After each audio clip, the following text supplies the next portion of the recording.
মাশাল্লাহ মাশাল্লাহ মাশাল্লাহ, অনেক বড় একটা গ্যান্ডারি জমিন বা আখ বলতে পারেন।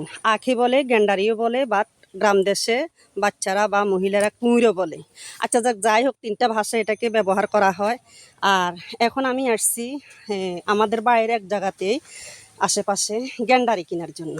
তো দেখেন, গ্যান্ডারি খেতে আসার পরে গ্যান্ডারিগুলা সারিবদ্ধভাবে যেই মালিকদার লাগাইছে, কিন্তু অনেক অনেক অনেক টাকা আয় হবে। দেখেন, একটা জমিন কিন্তু বিশাল। এখন আসি দেখতেছি যে গ্যান্ডারিগুলো এখনও খাওয়ার মতন হয় নাই। এ তাজা গ্যান্ডারি যখন জমিনের থেকে তাজা তাজা কিনে নিয়ে খায়, তখন আলাদা একটা মজা পায়, আলাদা একটা মিষ্টি থাকে গ্যান্ডারির মধ্যে। আর যখন বাজার থেকে কিনে খায়, ওই গ্যান্ডারিগুলো কয়েকদিন থাকার পরে দেখেন যে রসগুলো শুকিয়ে যায় এবং মিষ্টিটাও কমে যায়। তাজা তাজা জিনিসের মধ্যে মজা আছে। তো আমি সেই জন্য আপনাদের সাথে একটু শেয়ার করলাম, ভিডিওটা করতেছি। খুবই ভালো লাগতেছে গ্যান্ডারি খেতে এসে বা আখ খেতে এসে।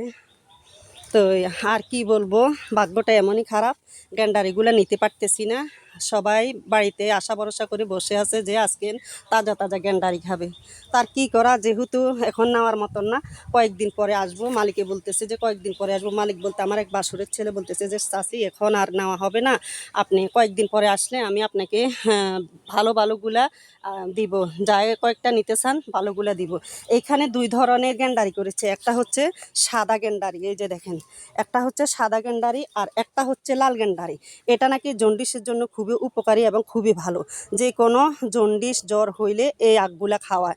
তো সেই জন্য উনি দুই ভাগে ভাগ করে লাগাইছে। এটা হচ্ছে এই সারিবদ্ধভাবে যেগুলো দেখতেছেন এগুলো হচ্ছে একদম সাদা, আর এই সারিবদ্ধভাবে যেগুলো দেখতেছেন এগুলো হচ্ছে লাল। তো যেহেতু কিছু কিছু এখনও কচি আছে, বাট এখনও ভালো করে হয় না, সেগুলো একটু সাদা আছে। আর না হলে এই সারিবদ্ধভাবে দেখতেছেন ভাগ করে লাগাইছে। এই পাশেরগুলো হচ্ছে আপনার লাল আর এই পাশেরগুলো হচ্ছে আপনার সাদা। তো সবাই ভালো থাকবেন, ভিডিওটা ভালো লাগলে শেয়ার করে দিবেন। ধন্যবাদ।